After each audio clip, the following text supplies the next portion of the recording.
오늘은 신앙의 기초, 이제 세 번째 시간, 우리가 사순절 신앙의 기초에 대해서 우리가 좀 이야기를 나누고 있죠. 그래서 첫째 주일은 예배에 대해서 함께 나누었고요. 지난주에는 우리가 기도를 주제로 말씀을 나누었습니다. 오늘은 이제 세 번째 시간으로 성경 말씀에 대해서 이야기를 나누도록 하겠습니다. 어떻게 보면 예배, 기도, 말씀이 우리의 삶에서 하나님과 교통하는, 하나님과 관계되어지는 가장 기본적인 요소라고 할 수 있겠죠. 그것을 통해서 우리가 하나님으로부터 이제 공급, 이렇게 하나님이 주신 은혜, 또 하나님의 뜻을 받게 되고, 또 그것이 이제 아웃풋으로 우리의 삶 가운데서 선신과 사랑과 봉사와 또 사명으로 그렇게 나아가는 그런 모습이라고 우리가 이야기할 수 있습니다.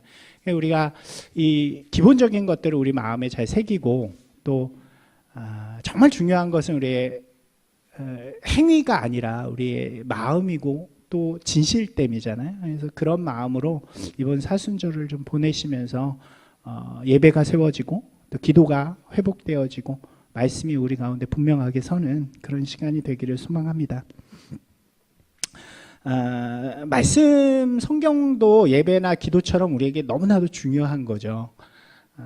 근데 마찬가지로 기도도 마찬가지지만 그렇게 중요한데도 실제로 우리가 성경 말씀을 그렇게 많이 읽거나 아느냐라고 질문한다면 자신 있게 네! 라고 대답하시는 분들은 별로 없는 것 같아요. 제가 예전에 이제 사역할 때도 보면 어르신분들, 그러니까 성인분들도 성경에 대한 갈망함을 가지고 계시더라고요. 그래서 교회에서 성경 공부를 좀 해달라고 하시는 분들도 있었고, 실제로 많이 모르시기도 하고, 특별히 요즘 아이들이 참 많이 모르는 것 같아요. 그래서 저번에 아이들 이제 청소년 집회를 간 적이 있었는데, 성경에 대해서 이야기를 하는 중에 깜짝 놀란 게 야곱이 다윗의 아들이라고 막 이러고, 아무도 안 놀라시네요. 애들이 뭐 제가 어렸을 때는 그래도 많이 그래도 배웠던 것 같은데 요즘은 실제로 많이 모르더라고요. 잘 하지 못하는 것이 사실인 것 같습니다. 성경을 잘 읽지 못하는 이유에 대한 것은 성경에 대한 인식으로부터 출발한다고 생각을 하는데요. 여러분들 성경하면 어떤 이미지이신가요? 보통 많은 사람들이 이런 걸 떠올리는 것 같아요. 어렵다, 혹은 재미없다. 이게 재미없다는 말이 흥미가 없다. 그러니까 지금 나의 삶하고 그렇게 이렇게 관계되어지지 않는다. 이런 생각을 하다 보니까 성경을 읽는 것이 어떻게 보면 큰 결심을 해야 되는. 그래서 예배나 집회에서 이렇게 결심을 해가지고 내가 이번부터는 성경을 읽어야지. 혹은 한 해가 시작될 때 이 성경을 올해는 읽어야지라고 시작하는 그렇게 되어지는 것 같습니다. 그리고 하다가 금방 끊기기도 하고. 창세기 1장 1절을 무지하게 많이 읽죠. 창세기 1장을. 저희 중고등학교 때는 비슷한 연배들이 몇 분 계신지 모르겠는데 그 성문 기본 문법 있잖아요. 그래서 투부정사만 한 몇 번씩 보고 그랬거든요. 저랑 공감하시는 분이 안 계신 것 같아요. 좀 모르세요? 맨 앞에 투부정사가 있거든요. 그래서 영어를 공부하기로 마음을 먹으면 투부정사만 계속 비슷하게 우리가 성경을 읽기로 마음을 먹으면 창세기만 줄기차게 읽든가 아니면 마태복음을 봐서 왜 여기는 족보가 나올까 이것만 고민하다가 끝내기도 하는 그런 경우들이 많이 있죠. 근데 실제로 보면 이게 좀 잘못된 오해라고 할 수 있는데 우리가 실제로 생각을 해보면 신약이라는 거를 좀 생각을 해보면요. 신약은 대부분이 편지잖아요. 여러분 편지를 쓸 때 상대방이 어렵게 쓰나요? 그렇지는 않잖아요. 편지는 상대방이 읽고 그것을 다 이해할 수 있게 써야 편지가 되어집니다. 대부분 편지라는 것은 굉장히 읽기 쉽다는 이야기예요.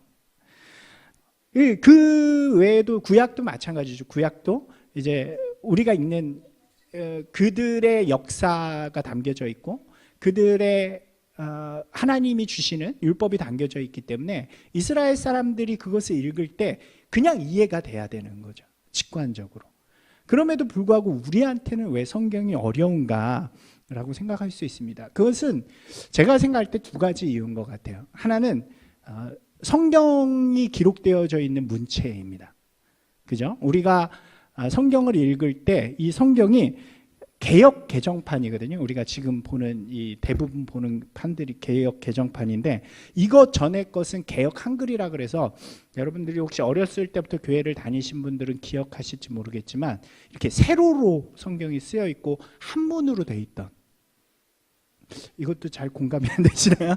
그러니까 그런 게 있었어요 옛날에. 근데 그게 이제 90년대, 2000년대 들어오면서 좀 잘못된 번역들이 해석이 다시 돼서 그거를 개혁했다 그래서 개정했다 그래서 개혁 개정판 이렇게 부르거든요. 그래서 우리가 지금 쓰고 있는 것은 개혁 개정판입니다. 그럼에도 불구하고 이게 어느 정도 개정이 되었어도 말들이 너무 어려워요. 그러니까 구어체, 말로 하는 체가 아니라 문어체, 그러니까 굉장히 고어로 쓰여진 문어체이기 때문에 우리가 일상적인 말을 하는 우리들이 그냥 읽을 때는 굉장히 노력을 해야 이해할 수 있는 그런 거죠. 그러다 보니까 읽기도 쉽지 않고 어렵다고 생각이 되어지는 것 같습니다. 또 다른 하나의 이유는 지금과 다른 문화와 환경과 배경이 있기 때문이라고 할 수 있겠죠.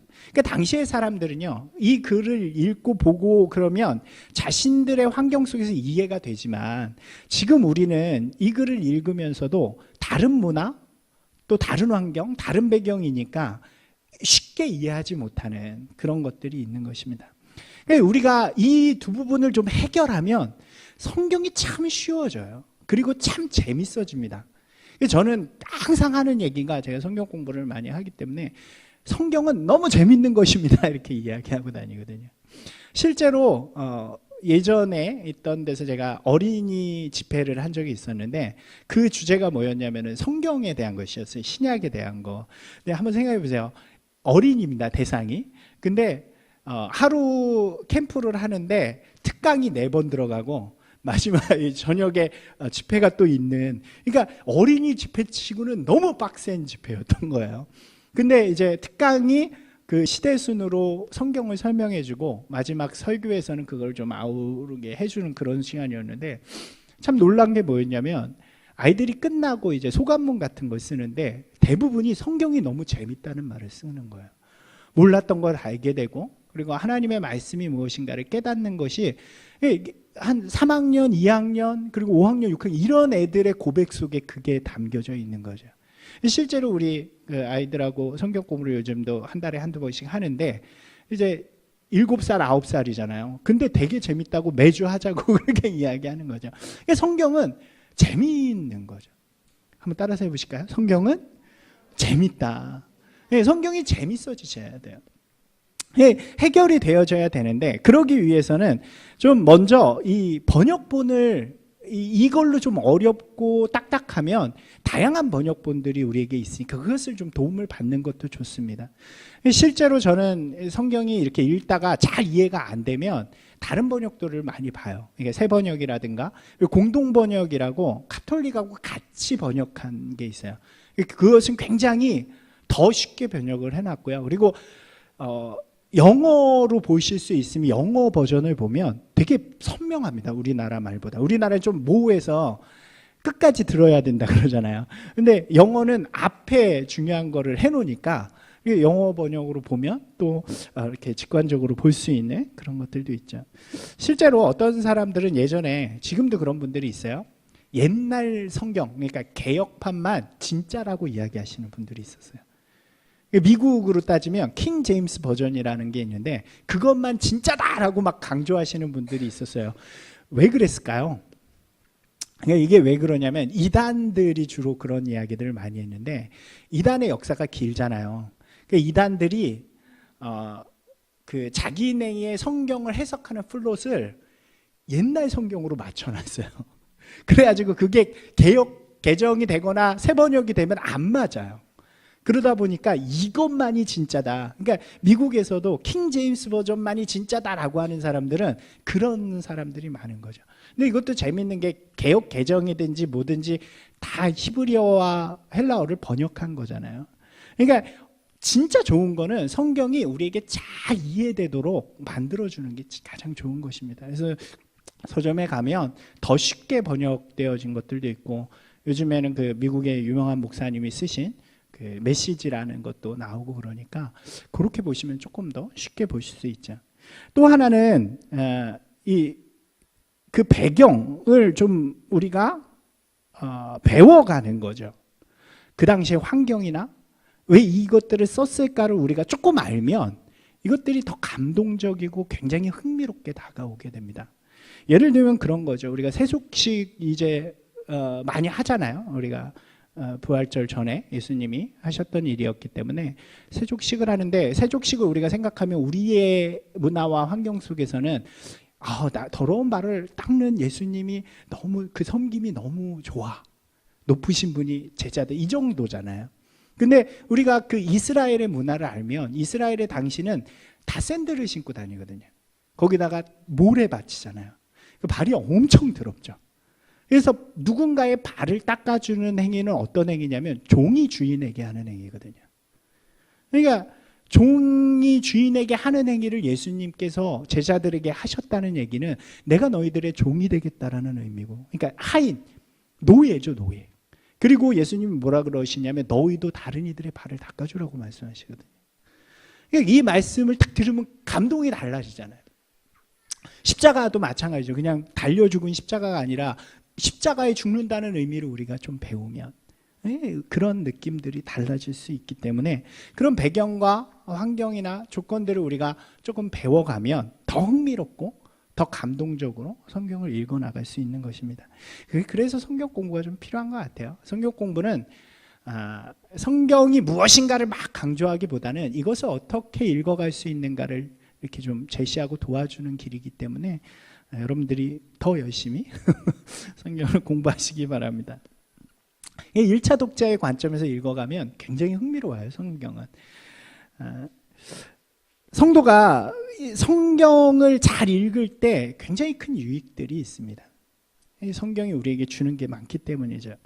구약에서 보면 이제 다윗이 이 성경이 주는 아름다운 능력과 유익함을 시로 굉장히 표현을 잘 해놨어요. 우리 한번 같이 읽어볼까요? 시편 17편 7절에서 9절입니다. 함께 읽겠습니다.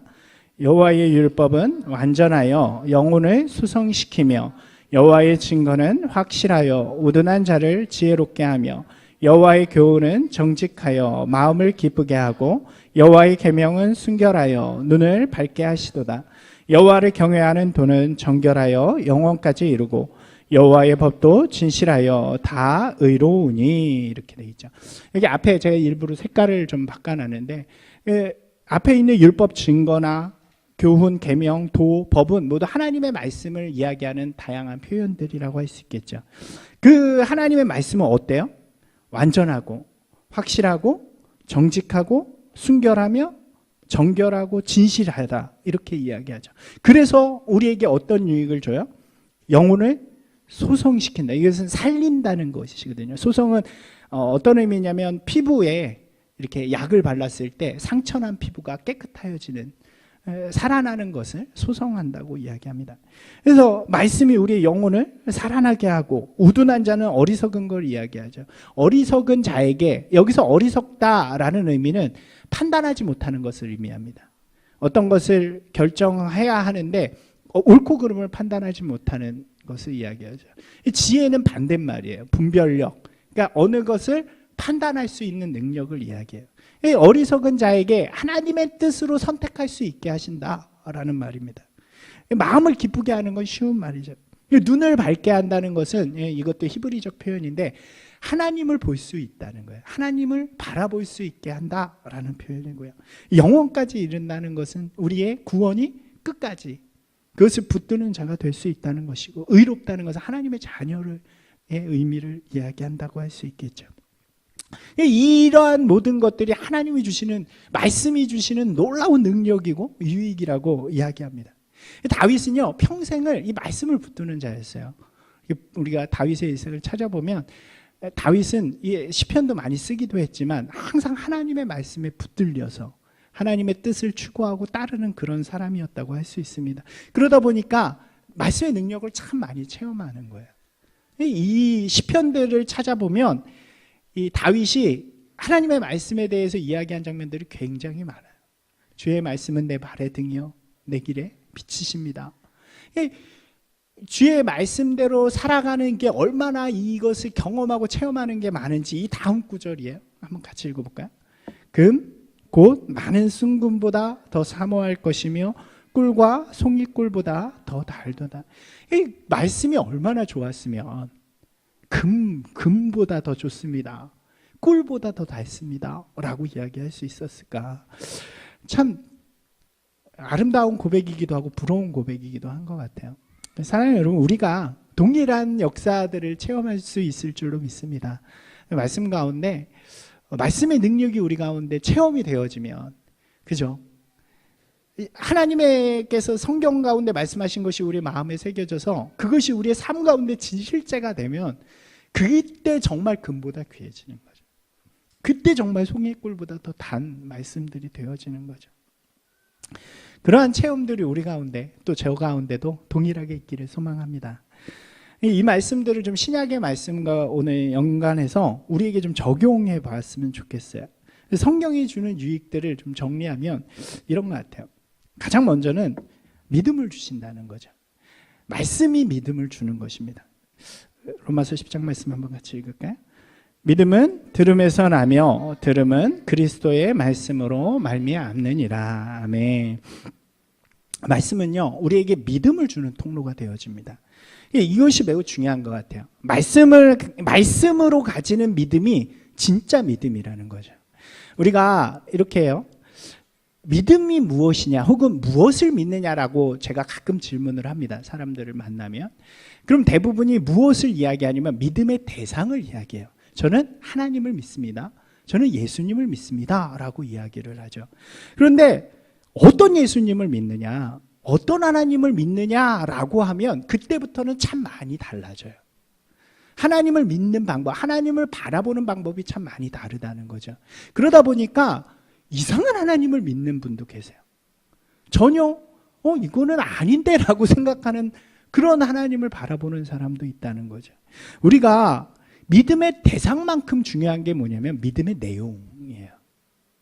우리가 하나님을 믿는다고 말하면서 그분에 대해서 전혀 모른다면 그냥 천지를 지으신 하나님 정도, 언젠가는 우리를 심판하시고 우리를 천국과 지옥으로 보내실 분 정도, 이 정도밖에 모른다면 우리의 신앙의 고백이 굉장히 위험하거나 굉장히 가짜일 수 있다는 거죠. 하나님을 믿는다고 말하면서 그분이 행한 일도 모르고 그분의 뜻을 모른다면 우리는 하나님이 아니라 그저 우리가 생각하는 어떤 신을 하나님이라고 부르는지도 모르겠어요. 실제로 사사기에 등장하는 이스라엘의 모습들이 그런데요. 우리가 보면 이 여호수아가 가나안 땅을 다 정복한 이후에 그 지파별로 다 나눠주고 시간이 좀 흘러요. 그리고 사사기가 시작이 됩니다. 근데 이 사사기의 시작을 이렇게 표현해요. 같이 한번 읽어볼까요? 그 세대의 사람도 다 그 조상에게 돌아갔고 그 후에 일어난 다른 세대는 여호와를 알지 못하며 여호와께서 이스라엘을 위하여 행하신 일도 알지 못하다. 여전히 이 사람들이 자기들을 표현하는 말은 무엇이었을까요? 우리는 하나님의 사람입니다. 우리는 하나님을 믿습니다. 라고 이야기해요. 그런데 여기 성경에 뭐라고 이야기하냐면 그들이 하나님을 모른다라고 이야기해요. 하나님이 행하신 일도 모른다. 그러니까 어떻게 될까요? 그들에게 필요를 하나님이라는 이름으로 눈에 보이는 신에게 구하기 시작합니다. 바알을 쫓고 다른 풍속을 따르고 하나님이 하지 말라는 일들을 하면서 사사기가 시작이 되어지는 거예요. 그래서 버림받은 백성들이 되어지는 거예요. 여러분, 우리의 모습도 가끔 비슷할 때가 있지 않나요? 우리가 하나님의 자녀, 성도라고 이야기하는데 하나님의 말씀을 모를 때가 참 많죠. 하나님이 말씀이 기록되어 있는 성경을 잘 몰라요. 그러다 보니까 내 삶은 내 뜻대로 살아가는 거죠. 내 뜻대로 내 삶을 막 살다가 주일날 와서 예배 드리고 성경 말씀 듣고 그 정도로 나는 하나님의 백성, 그리스도인이라고 말할 때가 우리 안에 참 있지 않은가 생각해 보게 되어집니다. 사랑하는 여러분, 진짜 믿음은 어디로부터 나와야 되냐면 말씀으로부터 나와야 되는 거죠. 말씀에 기록하신 하나님을, 말씀에 기록하신 예수 그리스도를 우리가 믿는 것, 그리고 믿음으로 고백하는 것. 그래서 믿음은 들음에서 나고 들음은 하나님의 말씀으로부터 나온다는 그 사실을 우리가 분명하게 알 때, 고백할 때 그것이 진짜 믿음이 되어진다고 이야기할 수 있는 것입니다. 잘 믿고 싶으면 그래서 성경을 잘 읽는 게 중요해요. 이게 참 어느 선후를 잘 모르겠는데 이게 신비인 것 같아요. 믿음이 부족할 때요, 말씀을 잘 읽고 말씀을 잘 깨달으면 믿음이 생깁니다. 믿음이 강해져요. 그리고 반대로 믿음이 좋아지면 성경을 자꾸 읽고 이해하는 것들이 많아집니다. 그래서 저는 이렇게 같이 쌓여가는 것 같아요. 우리의 믿음의 깊이와 성경을 아는 것이. 근데 이게 멈춰지면, 어느 것 하나가 멈춰지면 그냥 더 이상 나아가지 못하는 믿음이 된다고 할 수 있겠죠. 사랑하는 여러분, 여러분의 믿음을 말씀 위에 세워가는 분들이 되시기를 바랍니다. 두 번째 유익은 삶의 기준을 주신다는 거예요. 오늘 읽은 말씀인데 다시 한번 읽어보겠습니다. 모든 성경은 하나님의 감동으로 된 것으로 교훈과 책망과 바르게 함과 의로 교육하기에 유익하니 이는 하나님의 사람으로 온전하게 하며 모든 선한 일을 행할 능력을 갖추게 하려 함이라. 아멘. 하나님의 말씀은요, 성도들이 하나님의 자녀 또 하나님의 백성으로 살아가는 기준이 되어줍니다. 이 기준이 없으면 하나님을 믿는다고 하지만 하나님의 백성이나 그렇지 않은 사람들이나 동일하게 되어지는 거죠. 이스라엘 백성들이요, 하나님께서 애굽으로부터 불러주신 다음에 그들과 먼저 약속을 맺으세요. 그러니까 나는 너희의 하나님이 되어주겠다. 너희는 나의 백성이 되어라. 그 약속을 이어주는 것이 너희는 나의 계명을 지키는 자가 되어라 라고 이야기하시면서 율법을 알려주시기 시작하는 거예요. 그게 이제 출애굽기 20장 이후부터 레위기까지 쭉 나오게 되어지는데, 이 율법의 의미가 뭐냐면 이 아무런 기준이 없던 이스라엘에게 기준이라는 걸 세워주는 장면이거든요. 하나님의 백성은 이제까지 이런 기준 아무것도 없던 세상에서 이 기준처럼 살아서 누구와 달라져라? 세상과, 이스라엘이 아닌 이방인들, 애굽 사람들과 다른 기준으로 살아라 라고 말씀해 주시는 것입니다. 그 단어를 뭐라고 이야기하냐면 거룩이라고 이야기해요. 그래서 하나님이 이렇게 말씀하세요. 하나님처럼 한번 읽어볼까요? 내가 거룩하니 너희도 거룩하라. 이스라엘은 이 율법을 통해서 거룩한 백성이 되어지는 거예요. 이 거룩의 의미 제가 여러 번 말씀드렸죠. 구분되다. 다른 세상과 다른 사람들과 구별되다라는 의미라고 말씀을 드렸습니다. 제가 요즘 매일 묵상하는 게 레위기잖아요. 우리가 이 율법이 계속 보면서 느끼는 게, 이 율법의 목적은 딱 하나예요. 철저하게 세상과 구분되어지는 것입니다. 세상은 다 이렇게 살아가는데 그냥 먹고 싶은 것도 다 먹고 또 음란하고 또 자기네 마음대로 그렇게 살아가는데, 하나님의 백성은 그렇지 않아야 돼. 이렇게 세상과는 다른 모습으로 살아가야 돼 라고 분명하게 이야기하는 거죠. 그것을 통해서 이스라엘은 거룩한 백성이 되어집니다. 그리고 그 개념이 이제 신약으로 넘어와서 예수 그리스도를 통해서 새로운 약속 위에 세워지죠. 그러니까 이런 규례들은 이제 더 이상 지킬 필요는 없지만 그 마음들, 세상과 다른 거룩함으로 살아가라는 규례들, 새로운 약속들이 우리 가운데 세워집니다. 그러한 말씀을 우리가 깨닫고 알 때 이러한 기준들이 우리 가운데 생겨지는 거죠. 그래서 우리의 삶의 모습 속에서 그 말씀이 살아서 교훈이 되고 때론 책망이 되고 우리를 바르게 하고 의롭도록 인도해서 하나님의 사람으로 살아가도록 그렇게 우리를 만들어가는 것입니다. 그래서 우리는 말씀이 살아있다라고 고백하는 거죠. 여러분, 우리 가운데 말씀이 살아있어야 돼요. 우리가 어떤 행동을 할 때, 우리가 어떤 선택을 할 때 그 말씀이 살아서 우리를 때로는 책망해 주기도 하고, 그렇게 하면 안 돼. 그것은 하나님의 뜻이 아니야. 또 어때는 응원해 주기도 하고, 그래 한번 해보자. 이게 하나님의 말씀이 살아있다라는 것을 의미하는 거죠. 여러분, 반대로요, 우리가 하나님의 말씀을 모르거나 그것이 살아있지 않으면 기준이 없어지는 거예요. 그럼 어떨까요? 똑같은 거죠. 우리가 세상에서 사나, 세상 사람들이 이렇게 사나. 어떠세요? 여러분들의 주변의 분들은 좀 구별되시나요? 우리가 이게 참 안타까운 일인 것 같아요. 이 요즘 시대에 그리스도인이 오히려 욕먹는 그런 시대가 되어져서, 여러분, 우리 한 사람 한 사람이 먼저 주님의 그 기준 가운데 분명하게 서는 분들이 되시길 바랍니다. 세상을 비난하기보다는 우리가 먼저 서서 그 말씀 가운데 빛이 되어지고 소금이 되어지는, 그래서 그리스도의 능력으로 살아가는 저와 여러분이 되기를 주님의 이름으로 다시 한번 부탁드립니다. 세 번째요, 구원의 확신을 가지도록 하신다는 거예요. 이게 너무나도 중요한 것 같아요. 여러분, 우리가 구원의 확신 없이 살아가시는 분들이 참 많더라고요. 여러분 어떠신가요? 이게 제가 어린아이들한테는 이렇게 질문해요.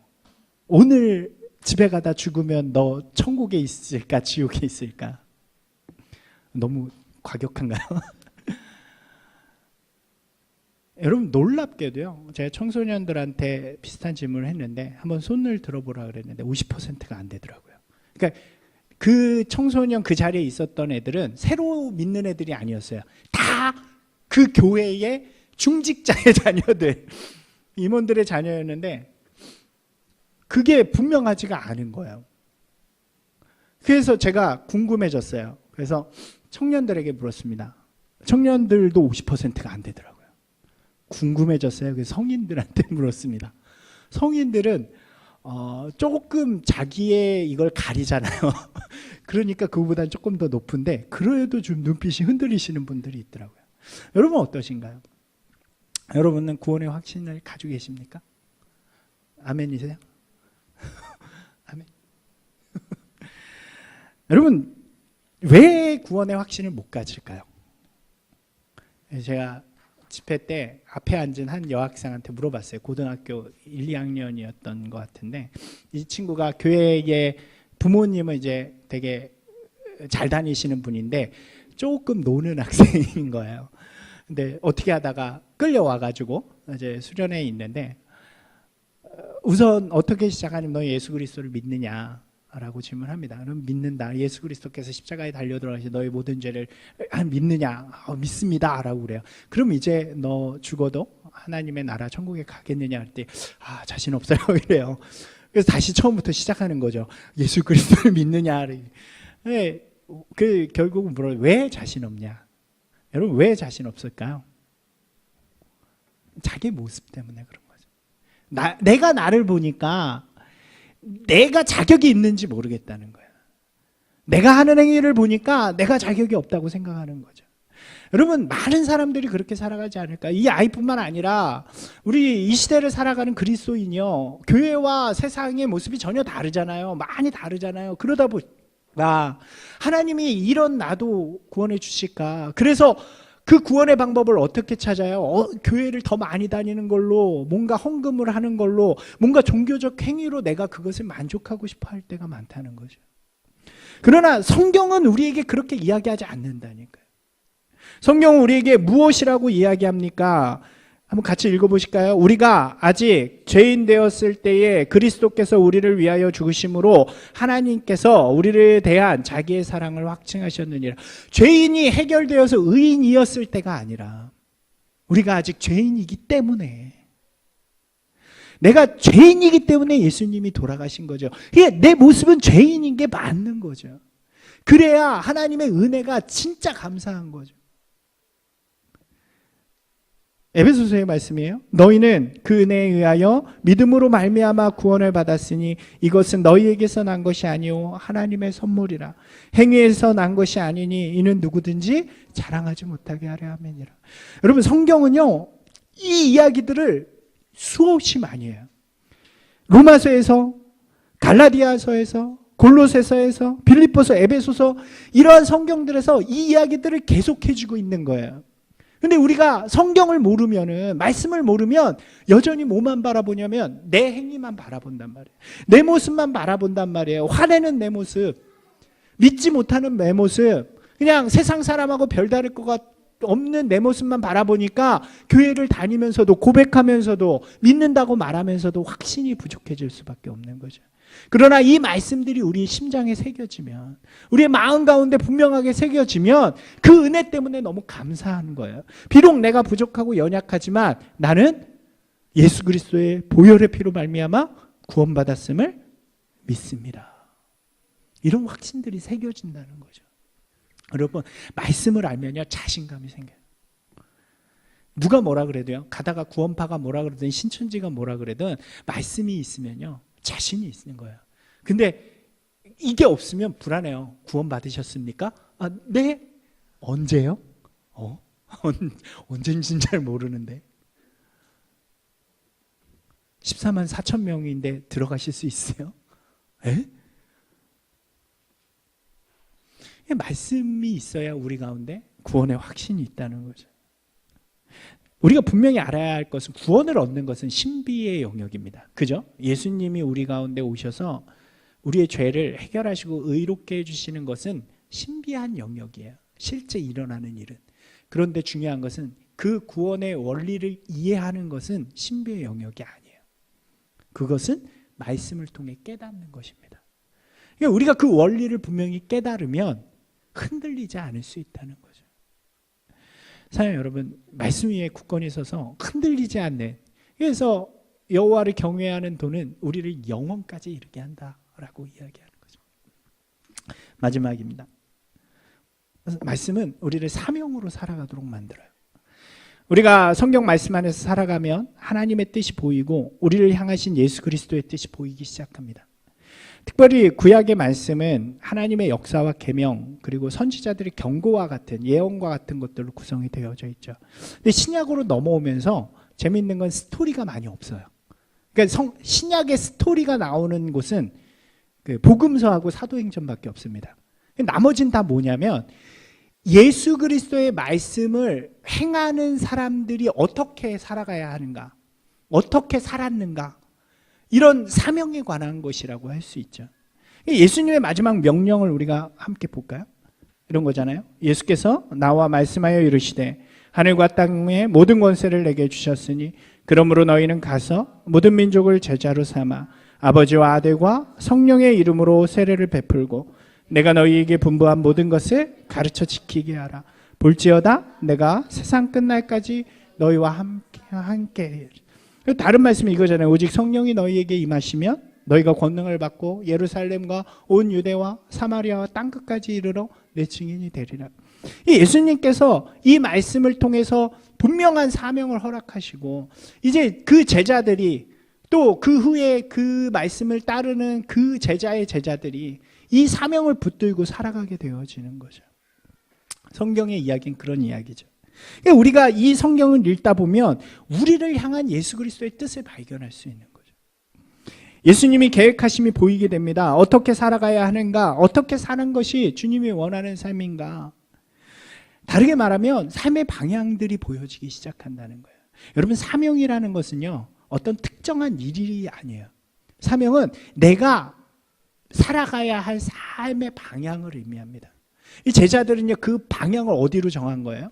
예수 그리스도의 말씀을 이루는 것, 복음을 전하는 것이죠.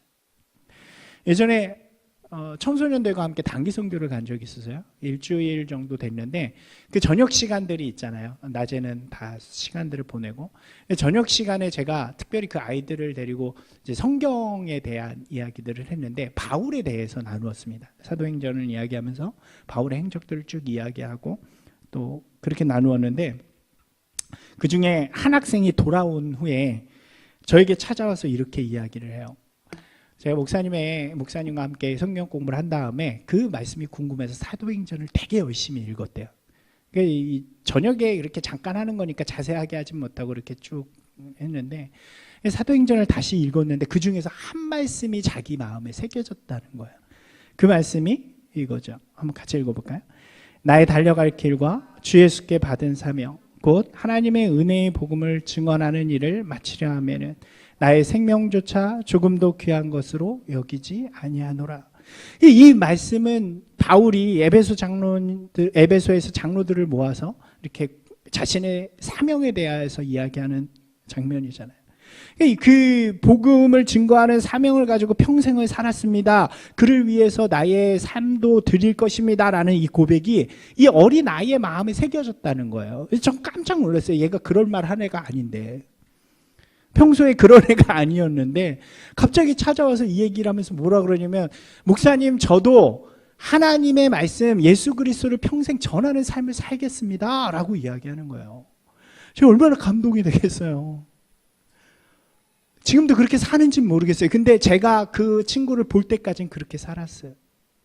어느 곳에서든지 하나님의 말씀을 증거하는 삶, 자신의 삶을 통해서 어떻게든지, 그래서 안 그러던 애가 갑자기 친구들을 모아서 예배 드리고 찬양단 하고 막 이렇게 하자고 그러면서 막 열심히 막 그렇게 하는 그런 모습들을 봤단 말이죠. 여러분, 예수님의 말씀이요, 이 부딪히는 거예요. 우리가 말씀을 읽으면 우리 마음 가운데 부딪힐 때가 있어요. 내가 너희를 사랑한 것 같이 너희도 사랑하라 라는 말씀이 부딪혀가지고 우리의 눈에 보이는 사람들을 위해서 살아가는 사람들이 있고요. 복음을 증거하라는 그 말씀에 부딪혀서 복음의 빚진 자가 되어 사랑의 빚진 자가 되어 그것을 전하는 삶이 되겠습니다 라고 결정하는 사람들이 있고요. 여러분, 말씀이 있어야 우리 가운데 분명한 사명이 보인다는 거예요. 그냥 감정적인 게 아니에요. 그냥 예배드리다가 이렇게 해가지고 이게 아니라 말씀이 있고 그 말씀이 내 마음 가운데 분명히 새겨질 때 그게 진짜 비전이 되어지는 거죠. 사랑하는 여러분, 말씀 안에서 사명을 붙드시는 분들이 되시기를 주님의 이름으로 축원합니다. 말씀에 한 4가지 정도 유익이 있어요. 이거보다도 더 많은 말씀의 유익들이 있겠지만 오늘 이 정도로 정리해 보면 우리가 이렇게 이야기할 수 있을 것 같아요. 우리 안에 믿음을 주시는 말씀, 믿음, 그리스도인의 기준을 세우시는 말씀, 흔들리지 않는 구원의 확신을 주시는 말씀, 우리를 부르신 사명가 세우시는 말씀. 진한 것만 한번 다시 읽어볼까요? 믿음, 기준, 확신, 사명. 여러분, 우리가요, 믿음, 기준, 확신, 사명이 필요할 때가 있잖아요. 살아가다 보면 그때 여러분 말씀 가운데 다시 서시기 바랍니다. 다르게 이야기하면 우리가 믿음이 부족하거나 삶의 모습이 모호하고 확신이 없고 또 어떻게 살아가야 될지가 흔들리면 그것은 지금 내가 말씀 위에 서 있지 못하다는 거예요. 여러분, 우리의 감정은요, 좋을 때가 있고 나쁠 때가 있어요. 그죠? 막 일도 잘 될 때가 있고 안 될 때가 있고. 저도 목사지만 예배드리러 이렇게 올라와도 어느 날은 기분이 너무 좋고 감사한데 어느 날은 굉장히 별로 안 좋을 때도 있어요. 근데 언제 우리가 흔들리지 않냐면 성경에 분명히 영원한 게 무엇이냐, 푸른 마르고 꽃은 시드나 주의 말씀은 영원하다고 이야기하시거든요. 흔들리지 않고 분명한 말씀 위에 있으면 우리의 신앙이 이렇게 흔들리지 않는 거예요. 성도님들 어떠신가요? 말씀 위에 서는 분들이 되시기 바랍니다. 특별히 사순절이잖아요. 우리가 신앙의 기초에 대해서 이야기를 하고 있는데 예배는 우리가 전심으로 드리면 되는 거니까 이 2가지, 기도와 말씀이 우리의 삶에서 좀 세워졌으면 좋겠어요. 그래서 하루에 조금이라도 시간을 내서 말씀을 좀 읽고 그리고 그 말씀이 나에게 주시는 그것을 가지고 주님 앞에 고백하며 나아가는, 그러면 이 사순절이 좀 더 우리가 하나님 앞에 가까이 가는 귀한 시간이 될 줄로 믿습니다. 사랑하는 여러분, 하나님의 놀라운 역사들이 사순절을 통해서 우리의 기본기가 세워지는 그 일들을 통해서 놀랍게 역사하는 귀한 시간이 되기를 주님의 이름으로 축원합니다.